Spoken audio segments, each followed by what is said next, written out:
a quorum, so I'm, oh, thank you. We have a quorum, so I'm going to call the meeting to order and let you know that this meeting is being held pursuant to and in compliance with emergency ordinance number 20-A, open paren 16, close paren, an emergency ordinance to ensure the continuity of government during the COVID-19 disaster. Committee members who are electronically present at this meeting are,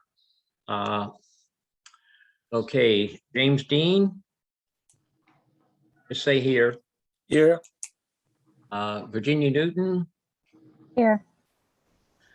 Janelle Cockrell, Here. Tony Pagnuccio, Here. and we have B and Cameron, and I'm here. Okay. Okay. And Michaela. And Michaela. Michaela's here too. Yeah. Okay.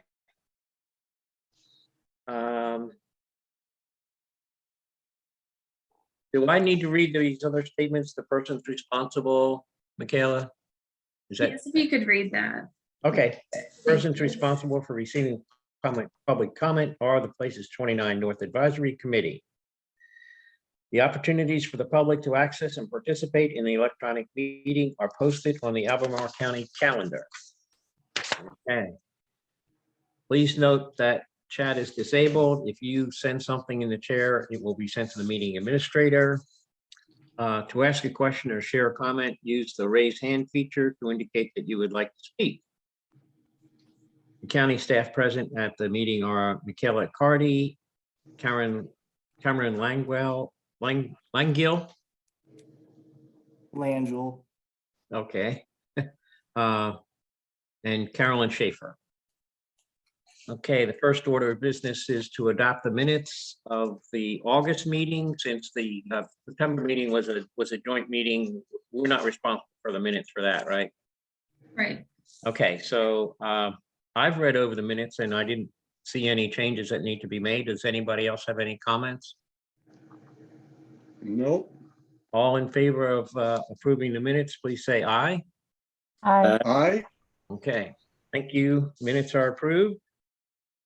And we're going to move on to the Brookhill update, and Cameron is going to give us that. So Cameron, I'm going to turn it over to you. Thank you. And hi, everybody. My name is Cameron Langell, and I'm a principal planner with the Planning Division of the Community Development Department. And thank you all for having me out here tonight. I'm going to give a presentation on the status of the Brookhill project and answer any questions that you may have about that development. My presentation is going to give a little bit of history of Brookhill and how it's gotten to the point that it's at now. And then we can discuss the specific plans that are currently under review with staff and ones that have previously been approved by the county. Let's see. Trying to find, how do I share my video? Oh. It's the green share screen button. I'm sorry. Thank you, Michaela.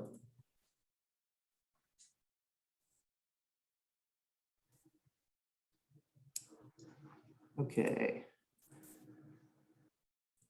Can everyone see my screen right now? It should say Brookhill Overview. Yes. Yes. Okay. Okay. So to start off, Brookhill was rezoned by the Board of Supervisors in 2016. Rezonings in Albemarle County are called zoning map amendments. So that is what assigned the current zoning district to the properties there that specify how they can be developed. Brookhill totals 277.5 acres, so it's a pretty large project. It's going to be developed in multiple phases, and the rezoning referred to each of those phases as blocks. There are residential and non-residential uses that are permitted in Brookhill.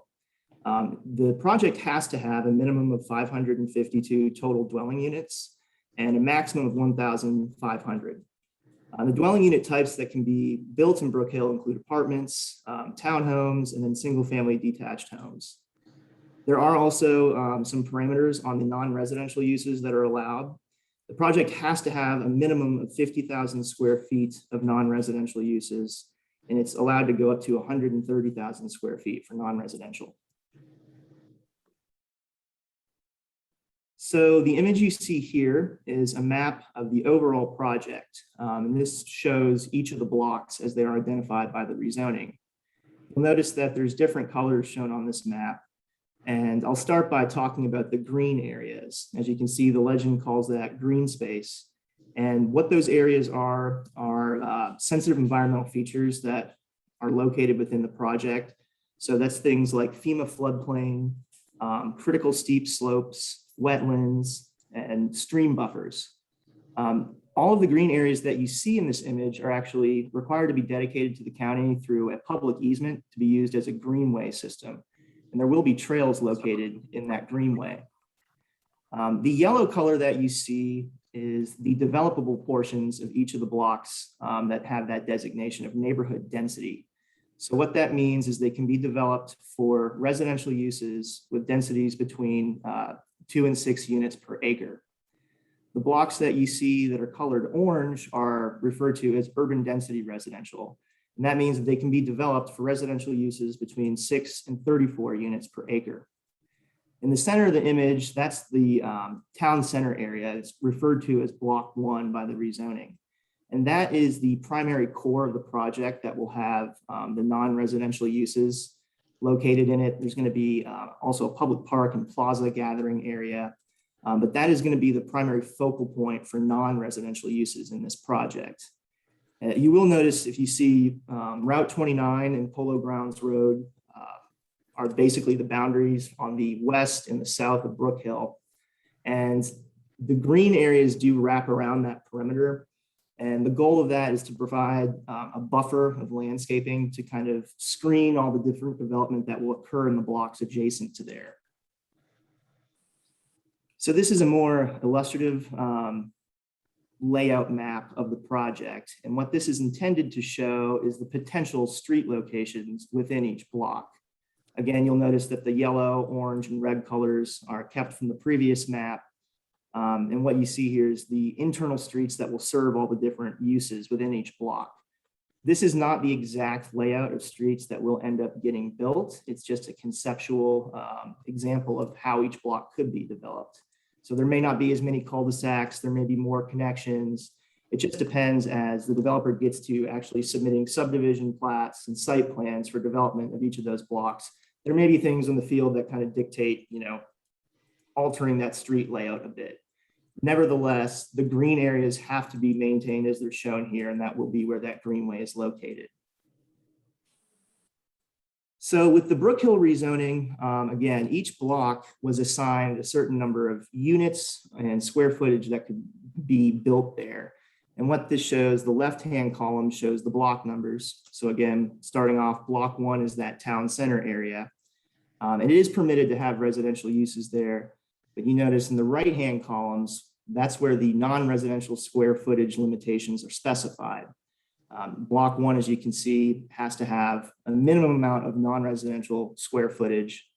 And then in the urban density residential blocks, which are blocks 2, 3, and 4, in the orange color, they can also have non-residential uses. The rezoning allowed for some flexibility for the developer to determine, which blocks should have the exact uses that they need to do. Nevertheless, you'll notice the yellow colors don't have any non-residential. They just have minimum dwelling unit and maximum dwelling unit specifications listed.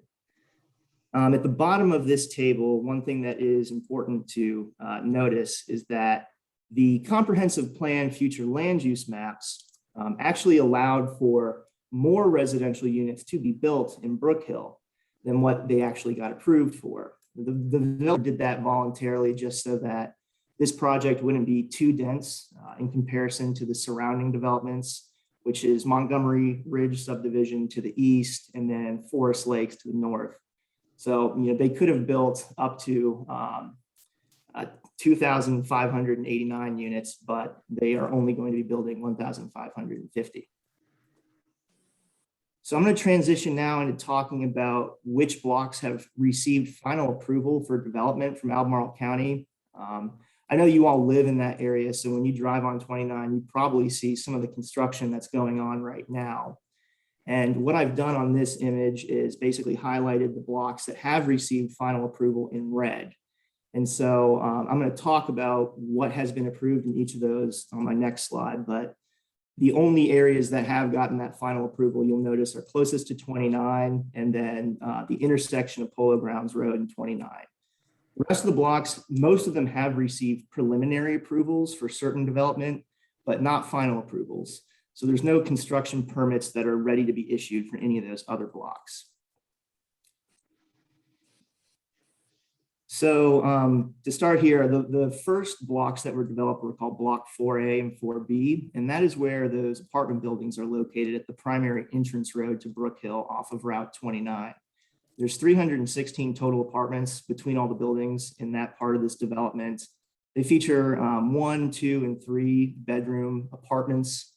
And of course, you can see parking and there's landscaping that's within each of those blocks as well. There has been a very small portion of the town center that has received final approval, and that's called Block 1A in county records. It does not have any non-residential uses proposed, but there are 32 multifamily dwelling units. Those multifamily units actually look more like townhouses. It's not a traditional style apartment building. So they're actually built right now, and you can drive in there and see them. They're 3-story, basically townhouse buildings. Block 8A is the block that is closest to the intersection of Polo Grounds Road and Route 29. And what has been built there is a 179-bed assisted living facility. It's a 4-story building. I believe that they're close to opening if they haven't already opened.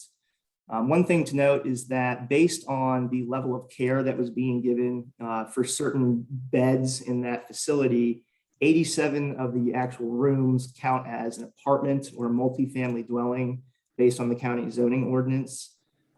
It's kind of just, a technicality because the whole block is the assisted living facility, basically. And then Block 8B is, it's also located close to Polo Grounds Road, and it has received approval to build 100 multifamily dwelling units. The units in that block are similar to what is being constructed in Block 1A. They look like townhouses and they will be for rent. They're not going to be sold, but they do count as multifamily units according to the county zoning ordinance.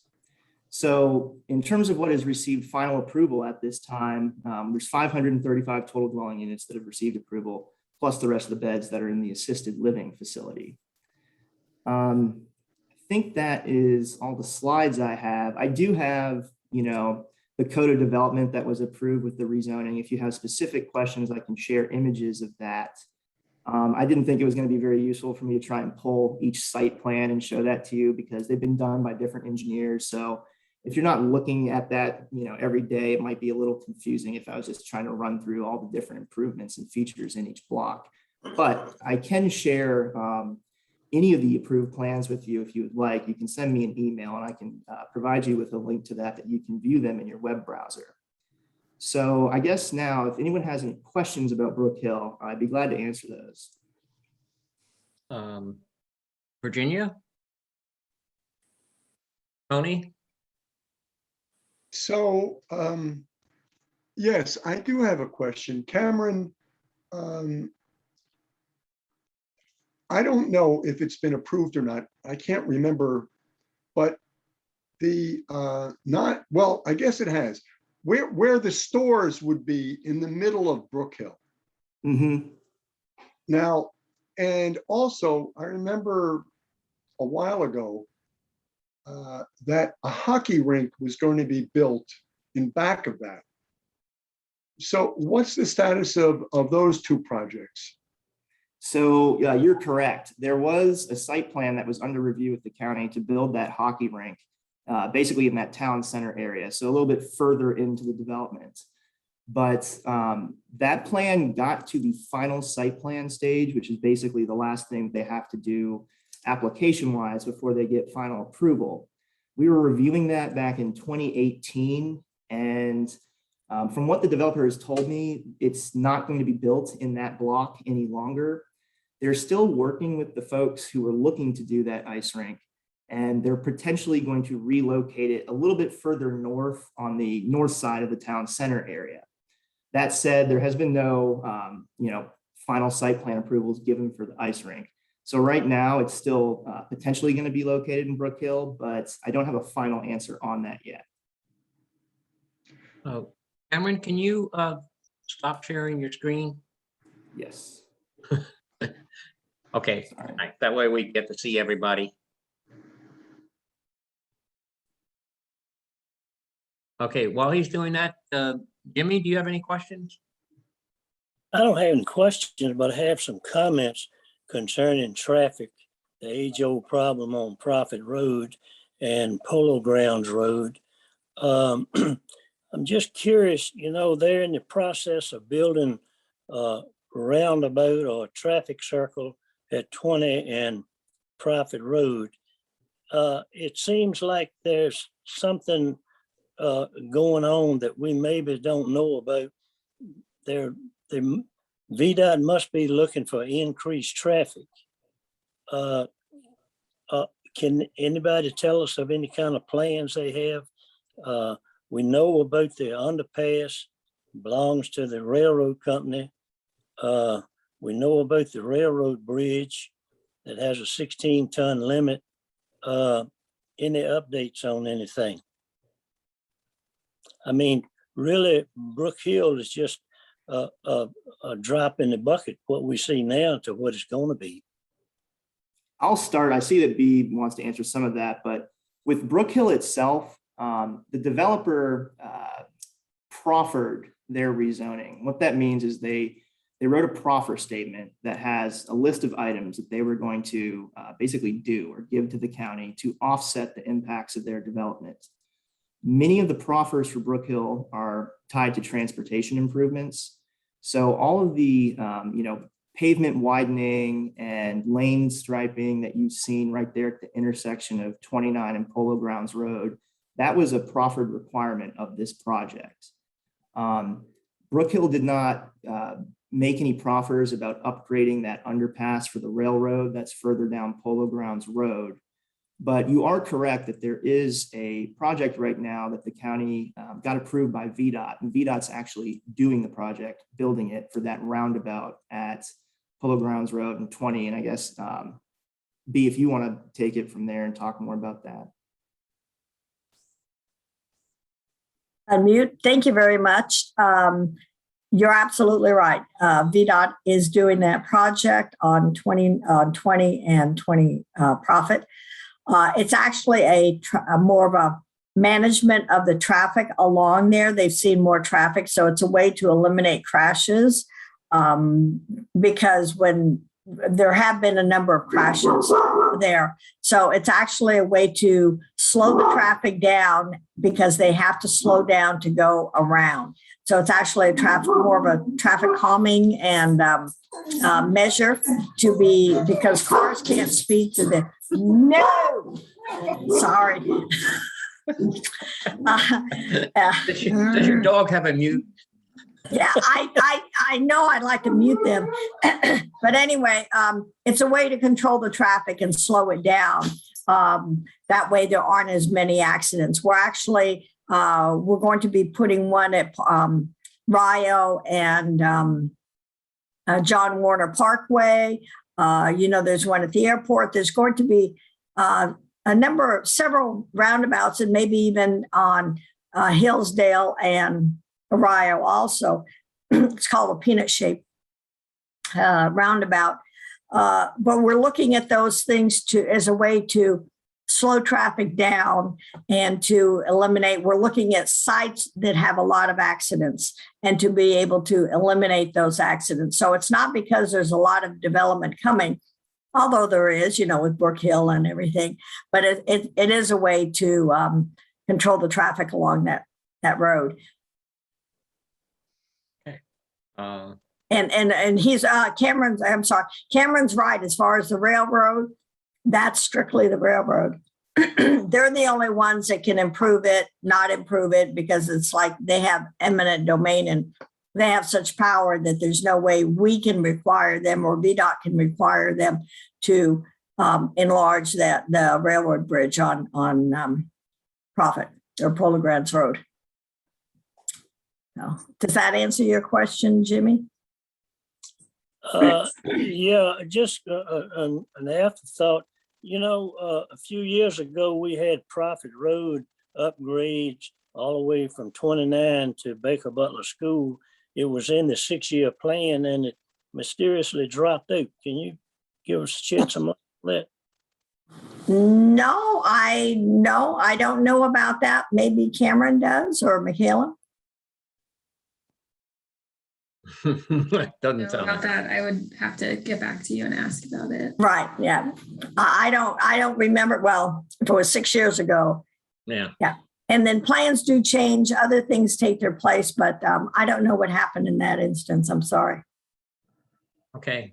Okay, Jim. Yes. Janelle. Yeah, Cameron, I was just trying to check, correct me if I'm wrong. I think the first phase was all apartments and this second phase that you guys have approval for, it's mixed, right? Is it some for purchase and some for rent? Is that correct? So you're right, the first phase that was built was all apartments. The other two residential phases they're not for purchase, they're actually going to be rental. The developer didn't subdivide individual parcels for each of the dwelling units that are built in those blocks. So those are going to be rental. There will be homes for sale in the later and less dense residential blocks that are further to the west within the overall project though. Okay. Tony. I just thought of this.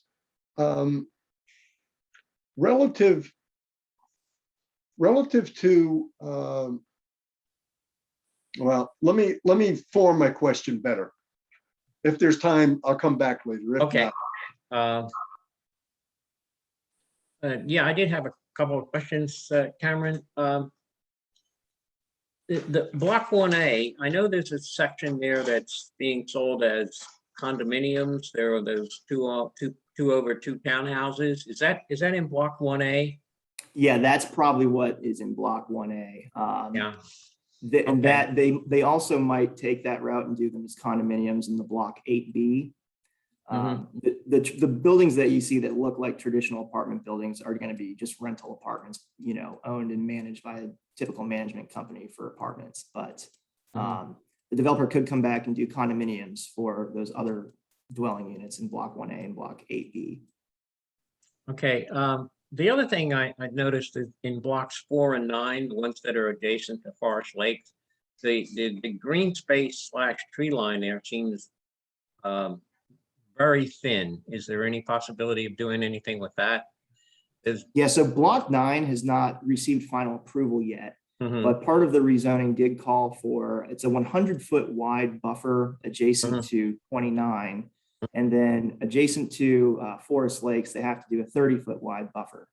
So before block 9 gets final approval, they have to give us a landscaping plan that shows the extent of the existing vegetation. And if it does not fill up that full buffer width, we will require them to put in additional landscaping so that when it reaches maturity, it provides that visual screen between this Brookhill, Forest Lakes, and 29. Yeah. The other thing I noticed in driving on Route 29, it's not 4 and 9, but the blocks that are north of the entrance, seems like the tree line and the buffering is just right now. It's not really adequate in some places, and I'm wondering if there's any provision for a remedy for that. Right now, you drive by and it's a lot of clear-cut dirt there. And it's been there for like 2 years. And I don't know if they've got site plans approved, but they're moving dirt around a lot, Yeah. So I don't know. Is there any plans to remedy that? I know there's a few trees being planted on the side of the road, but it'll be a while for them to fill in. there's an area where there's actually, it was an existing stormwater management detention pond that was right on there next to 29. It's just north of the apartments. That was there before Brookhill was even a proposed project. And as part of the site plan for the apartments, some of the buffer plantings that were going to be installed were around the perimeter of that stormwater management pond. I do know that as the blocks just north of there get their final approval, again, they'll also have to have a landscaping plan that fills in those missing areas. I think what's going on is probably they haven't put that in yet. They're working with our code compliance officers to get everything installed as shown on that apartment site plan. But part of that may come with whenever block 9 gets developed. Okay. And the non-residential blocks, areas, I guess my question is there any idea what types of uses are going to go in there? Right now, I guess my concern is that, are they going to build all the houses first and then start to work on any kind of shops or markets or, places that people can go, within Brookhill? I mean, is that going to be developed, along with the housing, or do you have any idea of the sequence that they're planning? So yes, I can actually email everyone on the CAC a copy of the permitted uses list that lists all the different types of non-residential uses that are allowed in that central block. There's probably like 40 or 50 of them, so I didn't bother trying to type it out for this. I'm not interested in what's allowed. I'm just trying to figure out if you have any idea what the developer plans to put there. Yeah, so I do know that they have received a preliminary site plan approval for basically 3,000 square feet of non-residential retail use. And my understanding is that may be like a coffee shop or a restaurant. That is just obviously a very small portion of that town center block. Right. There will be things like restaurants, other just amenity non-residential uses that any of the folks that live in Brookhill can walk to and use. In terms of the sequencing, that's, it's kind of an issue with developers when they get their financing. They need to kind of recoup some of their losses at the start. So oftentimes with a big mixed use project like this, you will see some of the residential uses come online first, because that will help generate revenue to allow them to build the larger office buildings or whatever they have. So I would expect the town center block area to be submitting their final site plans very shortly. The developer is probably looking to start building that next. Okay. Any other question? Okay. So, B, all right. I just wanted to know on the site plan, where is the proffered land for the elementary school? If you could show us that. Yeah, I will show that. I'm sorry, I didn't mention that when I was presenting. Let's see. So this will be a good image. Can everyone see my screen right now? Mm-hmm. Yes. Okay, so again, 29 is over here, and then Polo Grounds is on the south side. Mm-hmm. You'll notice that there's a brown colored building just north of Polo Grounds Road. And that is supposed to represent where the elementary site will be located. That is where it will be located, but the building footprint may not look just like that whenever they get around to doing that. But I think that area is about 7 acres of land. Yeah. And that was one of the proffers that the developer put forth, was setting that aside for an elementary school site. Yeah, I think it's just over 7 acres, I understand. Yeah. Okay, thank you. No more questions. Okay. Michaela, the agenda has the report on the schools.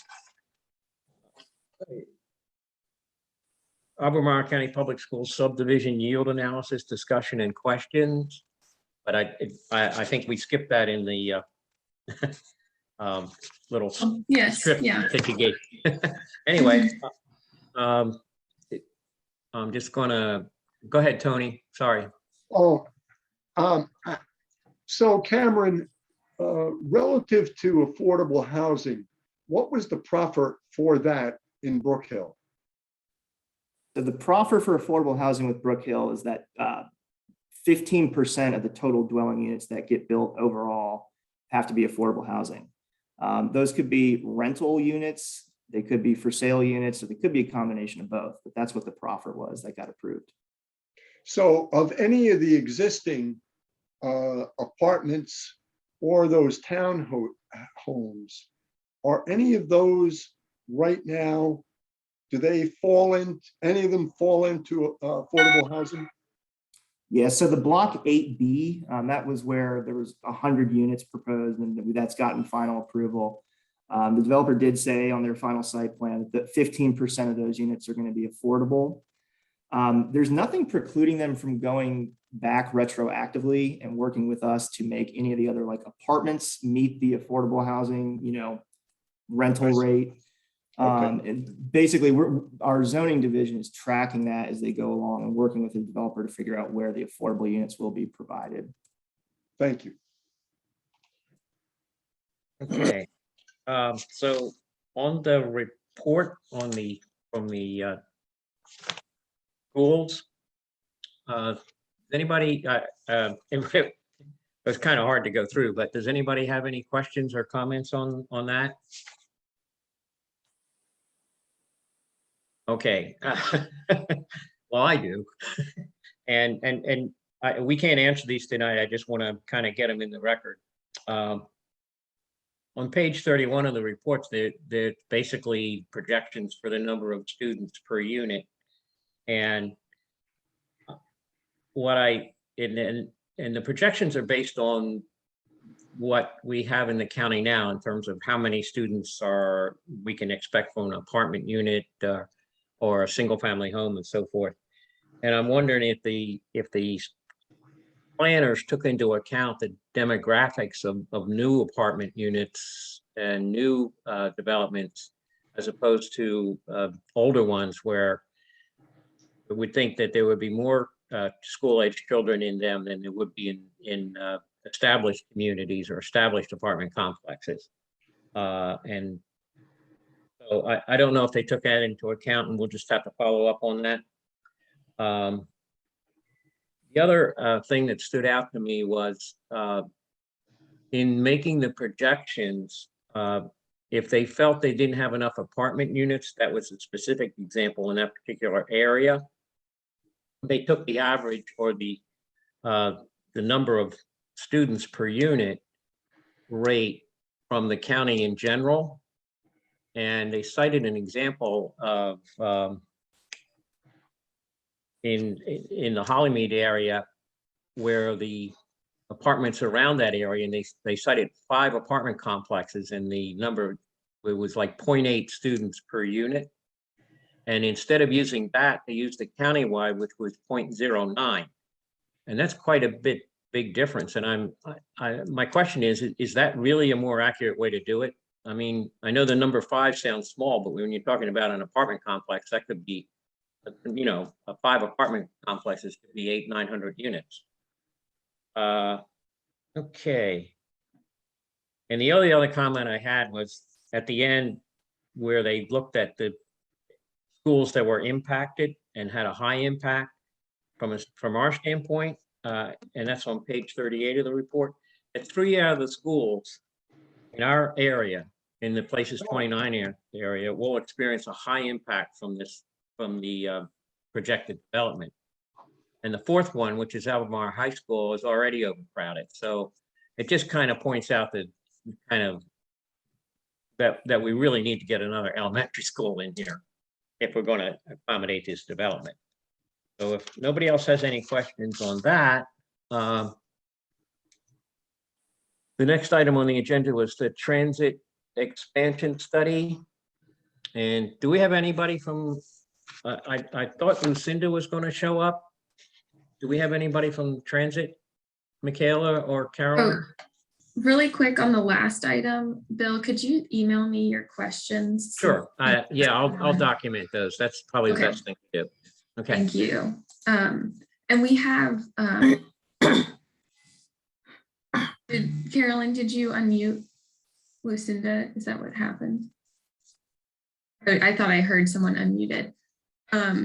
Lucinda's here to listen, but I shared that there was an item for discussion on your agenda this evening. There's not a presentation prepared. So, Okay. Okay. And I, Sure, yeah, go ahead, B. Bill, I just, on the last item, also, we will be having a joint school board, joint meeting with the school board that will be coming up between the Board of Supervisors and the school board. They'll be letting us know what they need.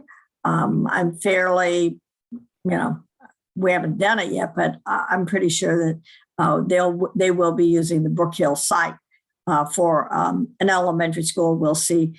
But definitely there are plans for either enlarging or a new high school or a center, also renovating the other schools, because we certainly don't want to build a brand new shiny school and then have the others not be the same quality. So we'll be doing new build construction along with renovating the schools that we have. Okay, and that meeting is the 20th, right? Michaela, do you have that? I don't. It's either Yes. the the 20th. school board meeting, With the school board, and it's a joint meeting with the BOS. I can. I think it's the 21st. Okay, we can find, that might be, but let me look while you're. Okay. Okay. So Lucinda, you raised Yeah, hi. So I think Boris is here too, the consultant for the Albemarle County Transit Expansion Plan. We're doing 2 transit studies, the Albemarle County Transit Expansion Plan, which is going to have a public meeting next Thursday. Let me just make sure I get the time right for you. I may It's have at- that confused with the school. All right. It's at 6 o'clock on Zoom on Thursday, the 21st. And that will be going over different scenarios for expanding transit in Albemarle County. And then the transit vision plan, which covers the entire region, just had a stakeholder meeting, and we will be having a public meeting on the November 18th. It's a Thursday at 6:30. And I'll send more information out about those meetings. They're also on the project websites. I don't see like a chat, so I can't put like a link in the chat. I don't know. But we're here if you have any questions about those projects as well. And there's surveys on both of those websites for the public to take. Okay. Does anybody else have any questions on the transit plan? Don't have a question. I'll just add that I know the county newsletter will have information about that project and opportunities, and I'll make sure to forward that to you all so you have the links since the chat is disabled. Thanks.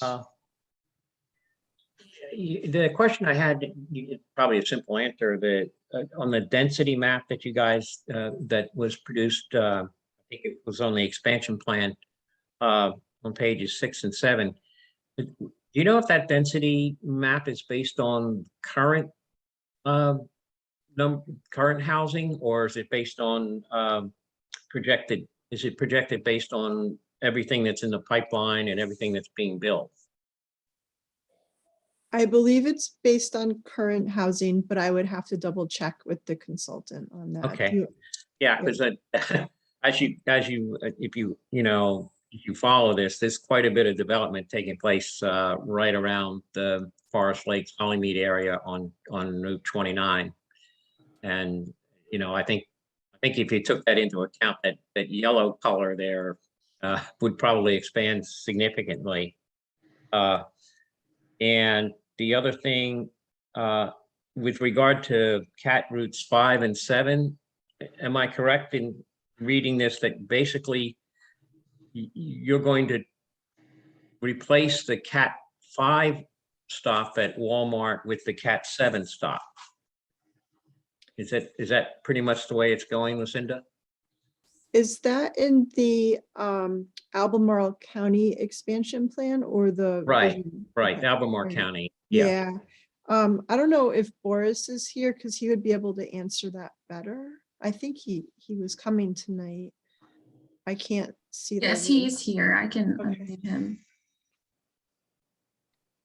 I've got a Jessica Hart somebody. Oh, there's Boris. Yeah, hi. Sorry, I've been having all kinds of weird Zoom control issues. Maybe it's, I'm not sure if it's on my end or what, but so the question was whether Route 7 would serve the Walmart. Is that the question? Right. It seemed to me like basically you're taking away the Walmart stop from Cat 5 and replacing it with the more direct Cat 7 route. Right. So that is, we're actually not making, in our plans, we're not making recommendations on to that effect. But what we are conveying is that CAT themselves have been presenting recommendations at public meetings. Okay. And that is one of the recommendations that CAT has been proposing. So, I don't want to say that definitively will happen or not happen, but that is one of the recommendations that CAT has been showing at their public meetings. Okay. And the other thing that was the jaunt Route 29 connector was mentioned prominently there. That's the thing that is basically the commuter jaunt route. And I was just wondering if anybody had any ridership figures on that. Is it being utilized or not? It had fairly low ridership. I didn't bring the numbers with me, but we did note in our report that it had fairly low ridership. Part of that is due to the COVID and the pandemic and reduced commuting in general. It's a limited stop service. It doesn't operate all day. It's just a peak period only service, and it does, from what we can tell, have somewhere in the neighborhood of 10 passenger trips a day. So but again, that's due to COVID, reduced demand. So it's not a huge ridership generator. I'll say that, but it is it's not nothing. Yeah, I don't know if that's in your bailiwick. It might be more CAT. I mean, we did get this like 300 and some unit development was just approved on 29, and I guess my question is, would there be any consideration to adding a stop in that development? The developer has offered to put in a bus stop, and that might help in terms of adding ridership to that commuter route, and get people downtown. Yeah, so that would be something that John would be best positioned to make any changes like that. I mean, overall, I don't know how much detail we want to get into tonight. We're going to have the public meetings on the 21st and 22nd. Well, the public meeting the evening of the 21st, where we'll be discussing all the recommendations that we're making regarding expanding transit service in the 29 North corridor. Our recommendations, in large part, are based on introducing microtransit service as an initial kind of low-hanging fruit for opportunities to expand mobility. And microtransit is a demand response type of service. So we are not initially making recommendations to change any CAT routes in the study area, just because those routes are kind of in flux as it is. They're making their own service change recommendations now. So we're not making any additional changes there. There is one of the scenarios we're presenting essentially keeps the 29 North jaunt route as is. And then in another scenario, it actually eliminates that route and replaces it with a demand response service. But at this point, we're just presenting scenarios. So these aren't things that I would necessarily call recommendations at this point. They're just scenarios that we would like the public and stakeholders to consider. Is there any, one of the things that when I was in Northern Virginia, one of the things that was utilized was It was just an online program that people could access to connect up to, form a carpool. And I don't see anything to that effect in Albemarle County. I'm wondering if that's even being considered. It's a, minimal cost, it's like, it's just a question of making it easier for people to connect with someone else that's going in the same general direction. Right. Yeah, there are programs like that. Many of them are, some of them are sort of run publicly by MPOs and the like. Some of them are run privately. There are several websites that do link folks together that are interested in carpooling. That hasn't been the focus of our recommendations at this point, but it is something to consider. Anything else on transportation? My other question was, time frame, but I guess there's no answer on that. Oh, okay, B. Is there an answer? No, I don't have an answer for that. I'm sorry. But being on the Regional Transit Authority, Boris is correct. We're looking at everything, and our ridership plummeted, just plummeted during COVID. And that's why we're offering an additional 2 years of free transportation on the buses to get people back on the buses. In regards to RST, that's not going to be built for like 2 years. I mean, you can see that Brookhill was approved in 2016, and Right. this is 5 years later. Yeah. So it's going to take a while, and then and you're not going to have the ridership until everything fills up, or pretty much fills up. So you're talking about probably 3 years down the road, and we constantly look at the routes where the riders are, and then where we can provide the route. So yes, that is definitely something. RST is on the radar screen. They have proffered a bus stop. We just have to wait till all that happens. And I mean, who knows? We could be in the midst of another pandemic, Bill. Oh, And don't say that. I know. But we constantly look at where the ridership is, and we're trying to increase ridership. And I like your idea regarding the carpooling. One of the things I've mentioned is maybe to have park and ride areas in the rural areas where people can join together and then go into work at UVA or the county, the two largest employers. So yes, that's all. Okay. Anything else on transportation? Oh, Tony. Yes, B, prior to the pandemic, was ridership going down? Probably Total Lucinda ridership? could. Yeah, probably Lucinda could answer that, or Boris could answer that better than myself, because since I just joined in 2020. But my understanding, it was increasing. And we were looking at especially jaunt services to have more of an on-demand type service, because we have this urban core center, but then we have this huge rural area. So that's not going to work for a bus line, a fixed bus line. So we're looking at ways to have smaller buses, and maybe have, like in the Pantops area, maybe have a loop so people can get from one side of Pantops, one side of 250 to the other side of 250. It's very difficult crossing that area. But we're looking at different ways. We've got groups now that are looking at ways to provide service, but So I'll leave that up to Lucinda and Boris to answer. Cat's ridership was declining, and they got a new transit director, and they are installing counting machines on the buses, because they didn't have the technology before to know how many people are riding the buses. So it does say that the numbers were declining. However, they were not completely accurate. So right now, CAT is installing new rider counters, and they will be able to have a more accurate number. And then of course, with COVID, the numbers declined quite a bit. So with all of these transit studies that we're doing, we're hoping to increase ridership. Yeah. If I could add one thing, it's not just CAT where ridership declined in the last few years prior to the pandemic. This is a national trend. Transit ridership in the United States peaked in 2013, 2014, right around there.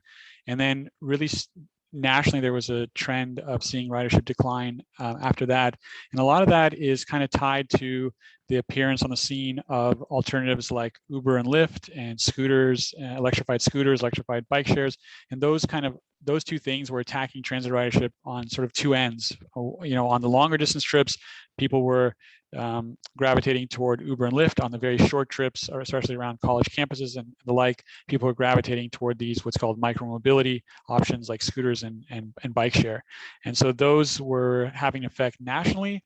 And transit agencies are now starting to try to get back on their feet and understand how to restructure service to make it compelling to a new broader audience. And part of that is introducing new modes of service like microtransit, which I mentioned and which we'll be talking about quite a bit at the public meeting on the 21st. And microtransit is a type of service that is very similar to Uber and Lyft, but it is more focused on transit, on shared trips. So whereas Uber and Lyft kind of have mostly one person per trip, microtransit will group those trips and use a vehicle like a van, minivan, that kind of thing. And so it's a more shared ride approach, more transit-like than Uber and Lyft. But it's a technology that's shown a lot of promise in a lot of communities in trying to claw back some of the lost ridership on transit. And we think there are opportunities here, especially in the 29 North corridor, because microtransit is a solution that is very effective for kind of lower density and auto-oriented environments, which obviously the density is increasing in the 29 North corridor, but still it's a very auto-oriented environment. So Boris, relative to does the rider pay for that micro transit? Or is the county going to supplement it? What is the recommendation there? So there's a lot of different ways to structure it. So it can be structured as a service that is publicly operated. And in other words, if an agency like Jaunt has vehicles available, which they do because they have kind of appropriate vehicles with their cutaway, what's called a cutaway bus. Those are the shorter buses. Those can be retrofitted to become microtransit vehicles. What that requires is the installation of the platform. So like essentially a tablet onto the vehicle that allow that vehicle to communicate directly with users that would like to dispatch it from their phone.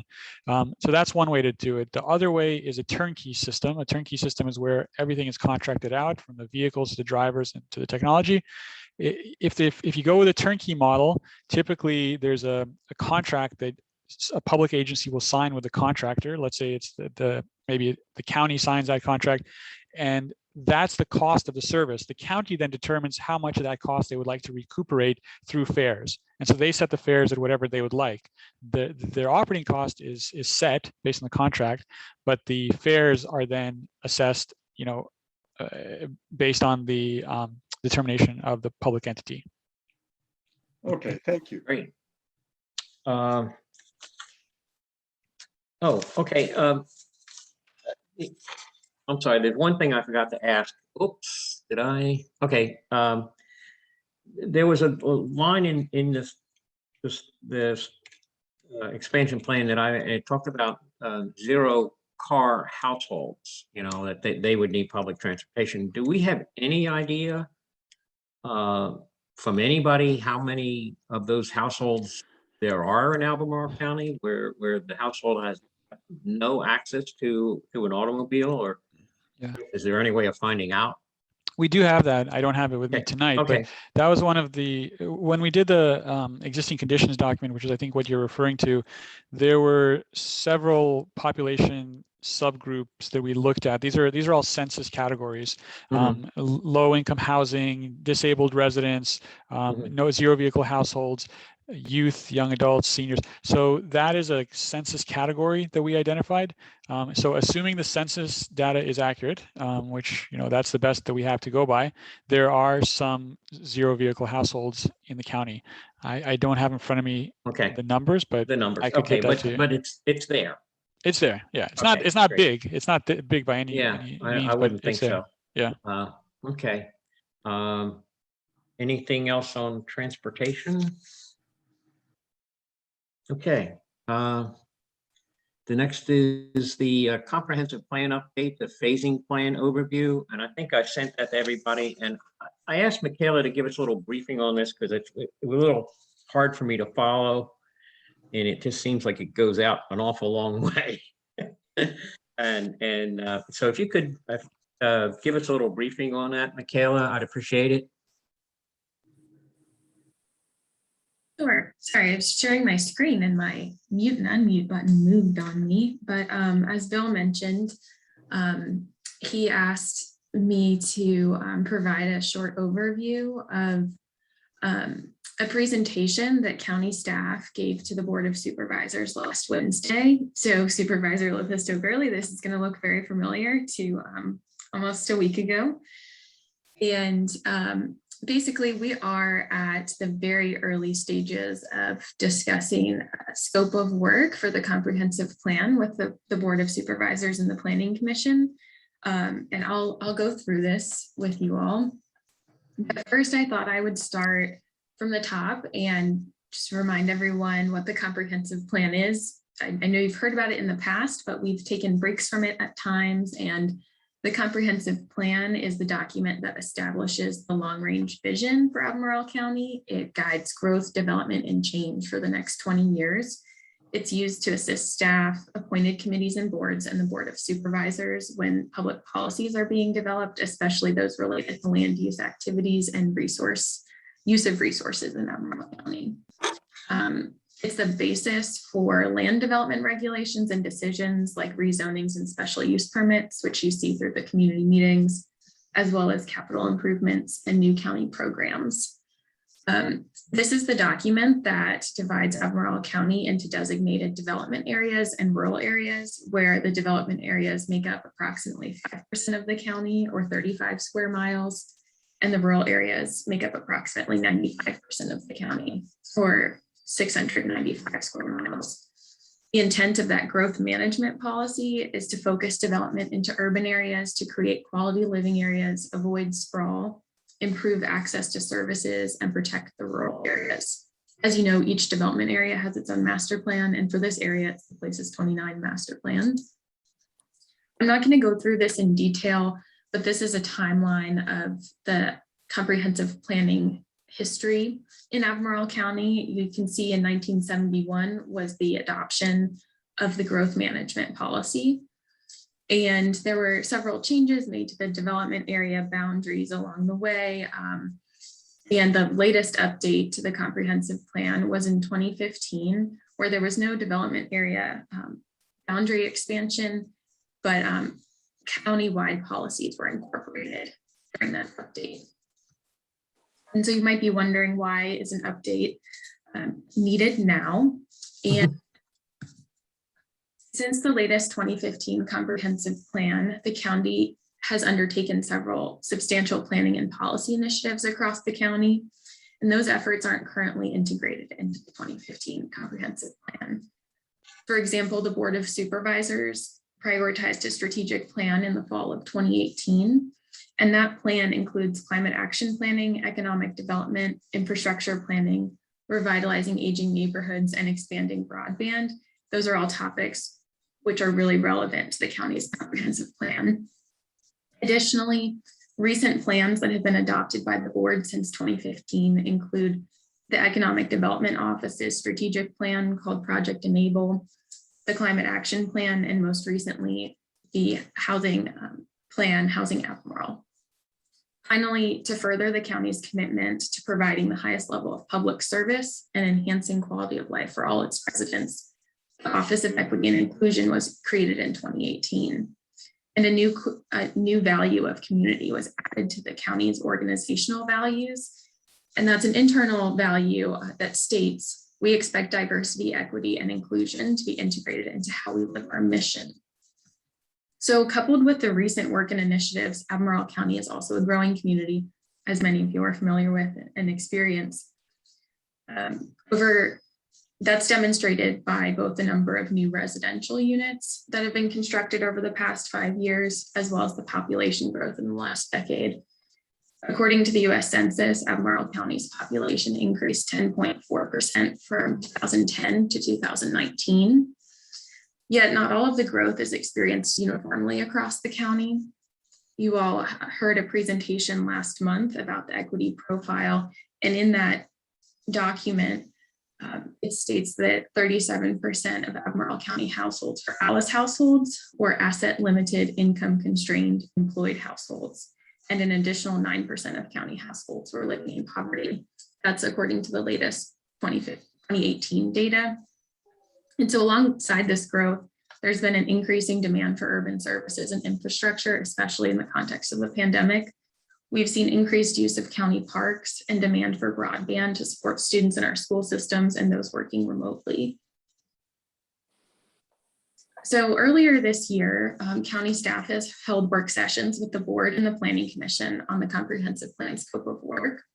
2 prior work sessions were held with the board on February 3rd and March 17th of this year, where staff presented a draft phasing plan and a project budget estimate. We heard from the board that there was a desire for a more streamlined process to allow for concurrent work on the comprehensive plan alongside other high priority projects such as the zoning ordinance. We also held a work session with the Planning Commission, during which there was a revised draft phasing plan, and the Planning Commission also supported working on a comprehensive plan update alongside the zoning ordinance update. And I have the county's mission statement here to remind all of us that the county's comprehensive plan alongside all of the county's work is in support of its mission to enhance the well-being and quality of life for all its community members. And with the county's mission statement, recent work, and the current growth patterns in mind, there are draft goals for this project to update the comprehensive plan. The first goal is to update the plan to reflect recent countywide strategic initiatives that include those that I mentioned, including climate action planning, economic development, and multimodal transportation planning. The second goal for this project is to ensure that equity is integrated into the engagement process and updated plan content. And the third goal is to improve the plan's overall usability by articulating clearly prioritized goals, incorporating metrics for tracking progress, and applying a modern streamlined document design. We anticipate that additional project goals will be added through community engagement. These are initial goals developed by staff and discussed with the Board of Supervisors. So Bill was asking about the phasing plan and wanted me to clarify what it is and what's detailed within it. So I'll walk through this phasing plan. That's an outline, a high-level outline of the process. This graphic gives us an overall picture of the project phases and an estimated project timeline. The phasing plan was developed to support the project goals that I just shared and reflects the board's desire to not delay updates to the zoning ordinance and to have a process that allows for deliverables throughout it.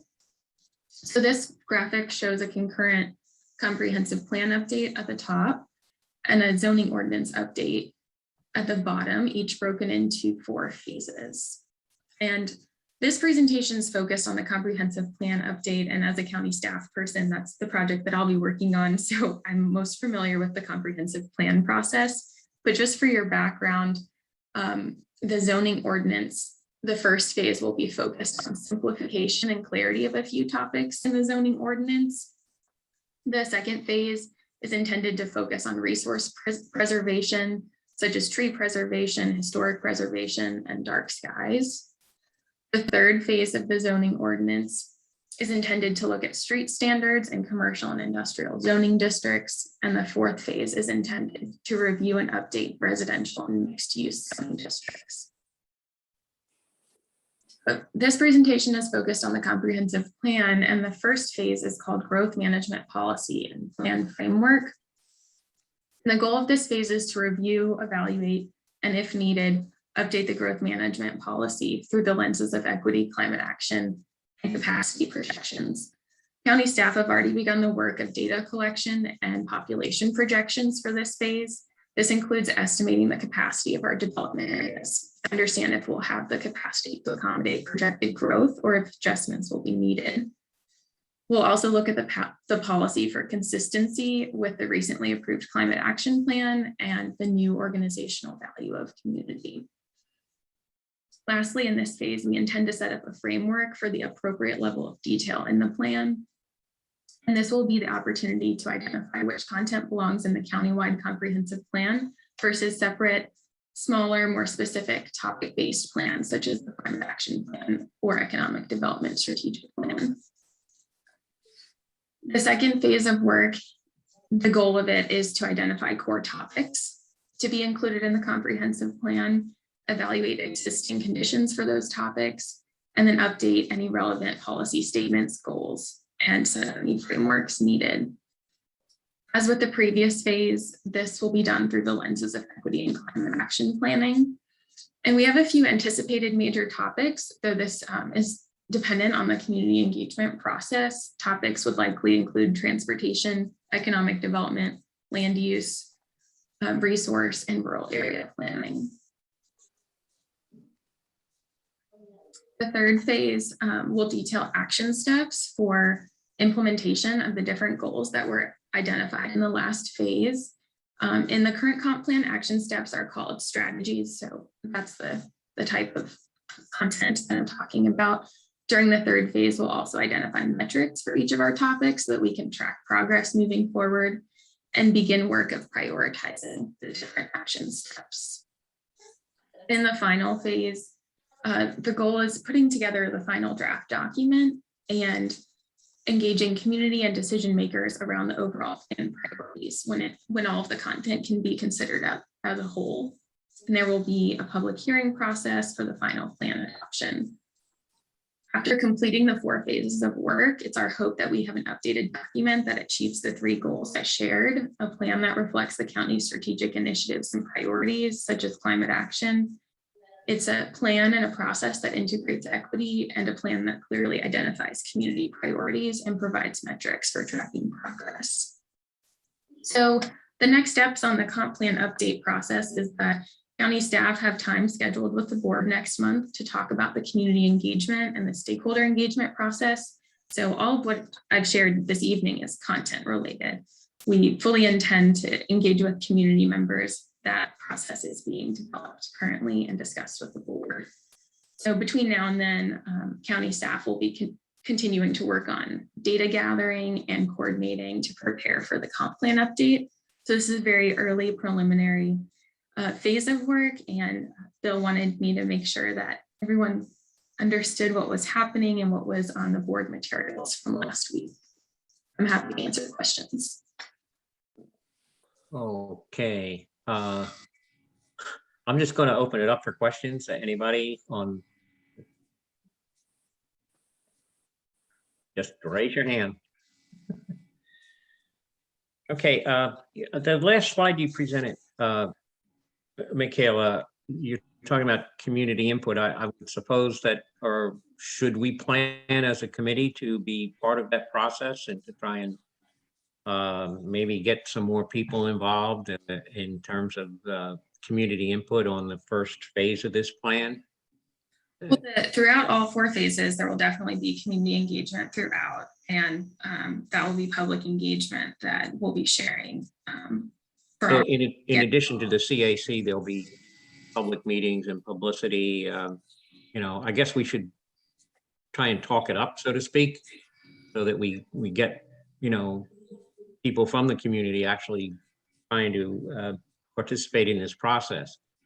It would certainly be helpful to share information as you know about it and spread the word. We do want as many people to be involved as possible. So yes, that'll be helpful. Okay. My interpretation of this, the first part, the growth management policy framework is, I was going back to the Places29 plan that we're working under now. And in the very first page, it talks about the development area following 12 principles, and it runs all the way from pedestrian orientation down to clear boundaries with rural areas. So I'm presuming that this first phase is basically, one part of it is to work on these principles. And you already mentioned the climate change and that sort of thing is, they would be part of the new plan's principle. Is that, The principles you're referring to are the neighborhood model principles that okay, the county has adopted. And that's, I believe, I can double check on this, but that's a level of specificity that's too specific for that first. so it's more like About the yeah. growth management policy. We're looking at the development areas and the rural areas and yeah. projections. Okay, my mistake. So there's a set of principles in the comprehensive plan though also, right? Maybe there's not. Vision and values. We can, if you send me anything that you're looking at, that would help me be able to direct you as needed. But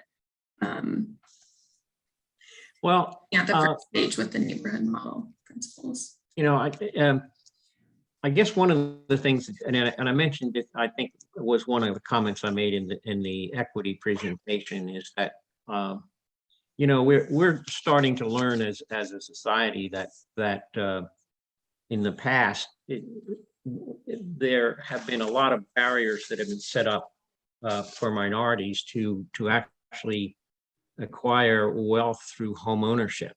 And I think that while we can say we probably removed most of those barriers, I just feel like it would be worthwhile to include that into the principles of any new plan we develop, in terms of an emphasis on ensuring that people of modest incomes, you know, can acquire property that will increase in value so that they can, you know, acquire wealth in the same way that, you know, a lot of the people on this committee have acquired it, or, you know, by basically purchasing a house and having that house increase in value, and then be able to use that for, pass it on to their children, or use it for their children's education or whatever.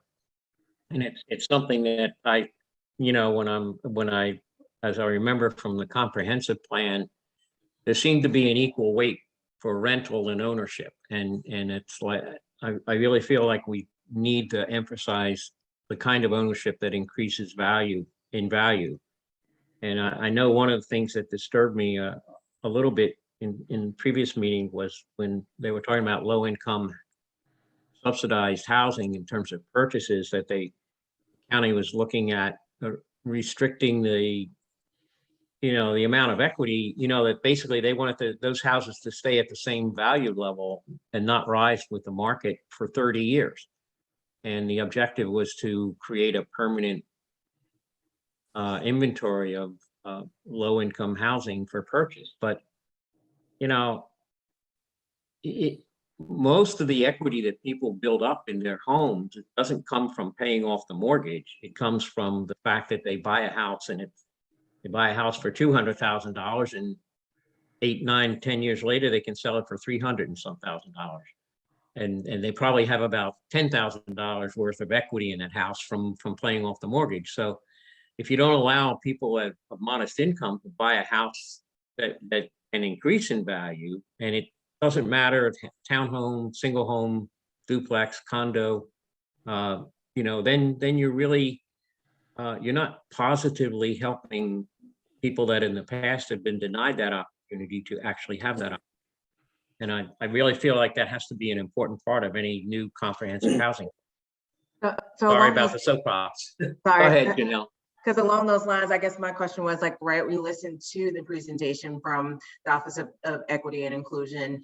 You mentioned it at the beginning of your presentation, like what I still don't understand is like we're presenting, right, this data, we're presenting like the plans that we're currently working on, opening it up to the community, but how are we using the data that they generated in order to influence what we're going to do with the new comprehensive plan? Because like even now, like I know we saw the individual data, but with you putting it all together, it looks like, if I was right, it was like 47% plus 9% at the poverty level. That's over 50% of the people in the area who really can't afford, right? Like to buy.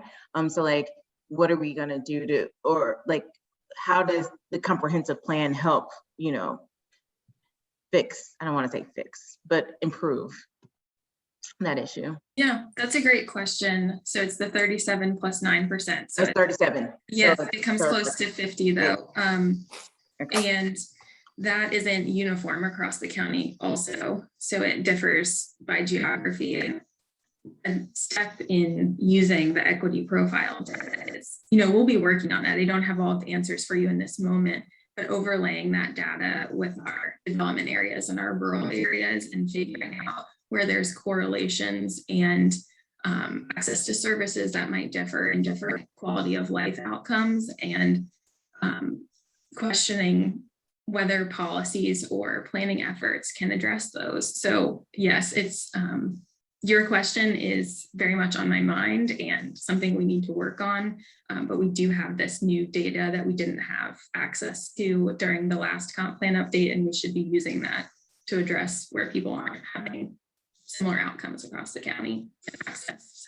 Yeah, I hope that sort of answers your question. It does. Yeah, B. Unmute, B. B. I'm trying. So yes, to address your question, Bill, that's something that we have discussed. There aren't any easy answers. And I will say that RST, the 191 homes that they proffered for affordable housing based upon income, those are going to be rentals. So they stay as rentals. So hopefully you and I have the same apartment, but because my income is lower, I pay less, you pay more, but yet we're both able to afford it and then hopefully be able to save up to buy a home. They're also going to have market value townhomes. The problem that we haven't, I don't think, figured out yet is, let's say if you can afford a home for $200,000, I can only afford a home for $100,000. If the county subsidizes another $100,000 for me, and then I sell it, and I've got this large amount of profit, I have to make sure that the amount of money that the county put into it can remain for another affordable house, if that makes sense. I mean, we have to be able, because it's taxpayers' dollars we're dealing with. So I'm subsidizing someone from taxpayers' dollars. And so we have to be able to find a way to keep that going so that if the person does sell, they can make a profit, but maybe they wouldn't make as much a profit as you would when you sell the same house because you weren't subsidized. I'm throwing out these thoughts that we've all discussed because we haven't come up with a solution yet. And I do know, and I'll give you another quick example. In the urban areas, you've got some older homes that are on septic. They're not hooked up to sewer, yet they're in the urban area. The people who live there cannot afford to hook it up to sewer. So we're even looking at, well, maybe the county can pay to hook up to sewer, but when that house is sold, we get that money back that we put into it. We get the money back with interest so that we can then help the next person, if that makes sense. I know. That's just an idea that's just an idea we're looking at, because how do we help people without just giving away taxpayers' dollars? How do we help people and continue a program where we can help the next person who needs it? Okay, yeah. Okay, I think there has to be a little bit of balance there, and yes. I don't know that the objective should be for the county to recoup the dollars as much as, if you have people that are able to acquire wealth and pass it on, then maybe you don't have as much need to provide the next person. Whereas if you just perpetuate the lower income levels, you keep having the need. I mean, rather than do something to make sure that we have a larger percentage of people that have a more adequate income, and And if that means the county expends some money now so that in 20 years, we don't have that same issue, then maybe that might be a little more balanced. Might be an approach that should be considered. Yeah. Okay. Yeah, I mean, if that can happen, if that can be something that we can do and it does help solve the problem, I think that would be something we'd. Yeah, my point is not so much how we do it as much as that at this stage of the planning for the comprehensive plan, that should be one of the objectives. And I think it should be a very, very prominent objective. Right. Because everything else we've done, doesn't necessarily move the needle that much. And what, maybe the housing plan could contribute to moving the needle so that there would be more people that would be able to pass on wealth to their children or use that wealth for education or whatever. Right. I mean, I know some people, I have a very close friend, as a matter of fact, lives in the house with me that, refinanced in order to finance education. So, Yeah. that's one way that that cycle gets broken, so to speak. Right. No, we're in agreement. We're trying to figure out how to Yes. move that needle. Yeah, the methodology Yes. comes later, I think. My point is that let's make it an objective, as opposed to, Mhm. sometimes when I looked at the 2015 plan and the proportion of land for development and for non-development, it strikes me that once you start saying that, it's not really a comprehensive housing plan as much as it's an open space preservation. And everything else flows from that. And in relation to that, the other question I had, we've been experiencing this population growth in Albemarle County, and at some point that's got to affect quality of life. So, as part of the new comprehensive plan, is there any possibility of setting a population target, so to speak? In other words, saying, well, this is as many people as we can fit in this county and still preserve the quality of life that we have. Or should we? Yeah, you know what? I'm going to ask if someone else wants to answer that, because I don't know how to go about doing that, because people will, they come anyway. I mean, they're going to move where they're going to move. If that could have been done, that would have been done in many areas a long time ago. But when you have a good quality of life, which is what we have here, people are going to come. And if they have to live multi-families in one house, they'll do that because they're in a better area with better schools than if they go somewhere else that's farther away and that they can afford. I mean, our schools are also a big draw, and we want to keep it that way. And that's a big draw for a lot of people, and they move into certain areas, maybe in smaller places, just to be in that school district. Okay. Anyone else want to answer that? Okay. I think you answered that well. And I, from a planning perspective, have not seen a population Target. stops growth. We're part of a community that has, it's a university community. There's lots of growing businesses. And as we think about this comprehensive plan update, I definitely want to encourage everyone to think about goals that can work together. A growth management policy that's not just about rural or environmental preservation, but also about quality of life and affordability and access. Like, as goals do compete, but I think I was hearing a little bit of siloing things. And so that'll be the challenge ahead of us. To think about. So then I had a question. So you're going through the comprehensive plan and everything else. And maybe B can answer that question with the population growth and everything. Would you guys even rethink of, like, right, we're trying to concentrate people in a certain area and keep other areas bare? Does that change how you think about that? And like, where you allow development to occur? Like, how do you balance that? Sure. I think right now the board is focused on keeping the rural areas rural and the development areas. We have not we still have more room in the development areas. And I think when we do build out the development areas, and that means denser and that means higher, but when that does happen, then you won't have a choice and you might start encroaching on the rural areas.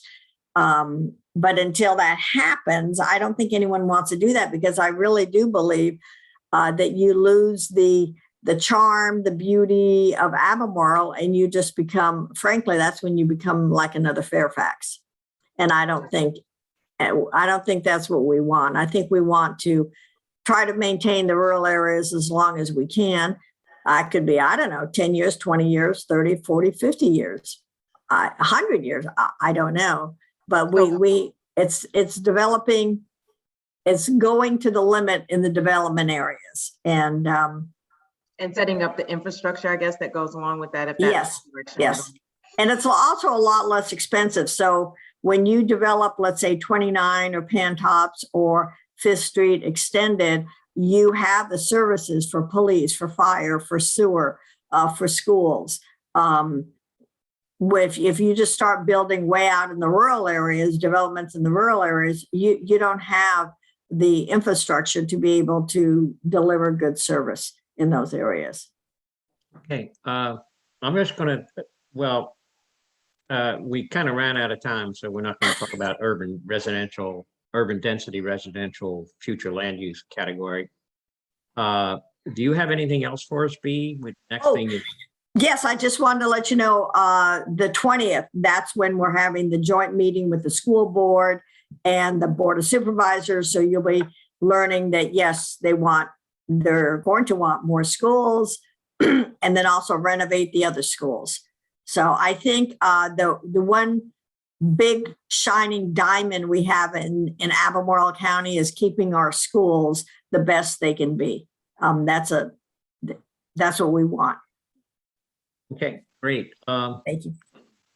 The only thing is, we did have something come in, a proposal for some of the areas in the North Point development. So that'll probably be on next month's agenda, and we'll work on that and try and get that out as soon as possible. But I'm pretty sure the North Point proposals will be on the agenda for November. I just saw that come through a couple days ago, Michaela. The ZMA, the proposal, and it's mostly single family homes. So we typically work with the applicant on their community meeting scheduling. So I'll let you know. I haven't heard. Well, if possible, yeah. But that's the next thing I saw coming down the pike.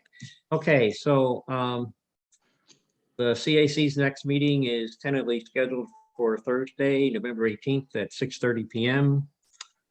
Opportunities for the public to access and participate in the electronic meeting will be posted at a later date in accordance with emergency ordinance number 20A16 and open meeting requirements of the Virginia Freedom of Information Act.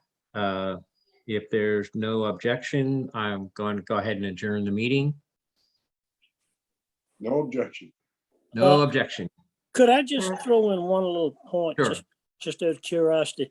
You know, of all the development on North 29, it is bound to have involved some old farms. Like I know Mr. Oglesby was a proprietor over at where Brookhill is, and I think. And what I'm asking about is the existence of old family cemeteries and access to them. Because we had an occasion in our neighborhood that Forest Lakes encompassed a family cemetery, and when one of the community members was to be buried there, they came up with the idea that state law, you could reserve the cemetery when you sold the land, but you couldn't reserve access to it. And I just wonder if that's raised its head in other areas around, because as we eat up more and more old homesteads, I'm sure we're gonna run into it more and more.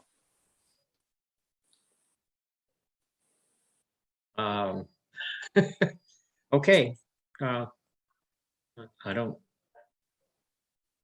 Well, thanks for bringing that up, Jimmy. I don't know. We have an answer to that. Hopefully we don't run into that issue. What we can certainly, I mean, is there any way that that can be surveyed when we've got new developments coming in? I know we have GIS mapping of a number of cemeteries within Albemarle County. But I do not know the answer to that access question with new development, and I can ask about that. So the Yeah. GIS map identifies cemeteries? Well, That is we have that situation at RST. Yeah. There's a small cemetery at RST that will be cordoned off, and you will be able to go in there and have access to it. Sure. And we've also, the Board of Supervisors, we just approved, I think it's called a green cemetery, where you are just, you're buried, no coffin, no embalming, anything, and, you know, just be natural and, yeah, natural. Like they used to do in the old days, I guess. Yeah. Okay. Anything else? If not, we'll go ahead and adjourn. Okay. And you want to go ahead and close the meeting, Carolyn?